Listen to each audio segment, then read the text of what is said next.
তুমি আশ্রয় মোর প্রভু যিশু, তোমার করুণা জিয়াই আছো। তুমি আশ্রয় মোর প্রভু যিশু, তোমার করুণা জিয়াই আছো।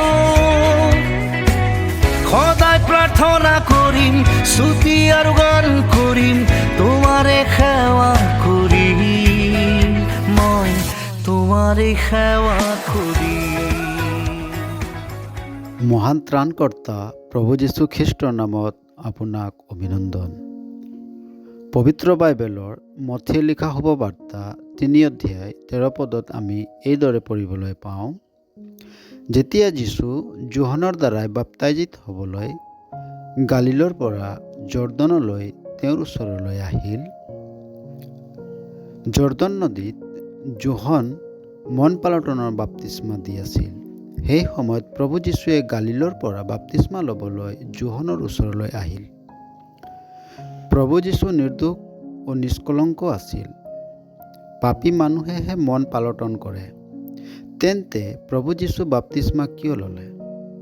পুৰণি নিয়মত আমি পঢ়িবলৈ পাওঁ যে যেতিয়া কোনো ব্যক্তিক মহাযাজক পদৰ বাবে পবিত্ৰ কৰা হয়, তেতিয়া তেওঁক পানীৰে ধোৱা হয়, কিয়নো তেওঁক সম্পূৰ্ণ ইজৰাইলৰ হৈ ঈশ্বৰৰ সন্মুখত উপস্থিতি হ'বলৈ নিযুক্তি কৰা হয়। প্ৰভু যীশুখ্ৰীষ্ট সমগ্ৰ মানৱ জাতিক পাপৰ দণ্ডৰ পৰা বচাবলৈ কালভাৰী ক্ৰুচত বলিদান হ'ল আৰু মৃত্যুবিলাকৰ মাজৰ পৰা তৃতীয় দিনা জি উঠিল।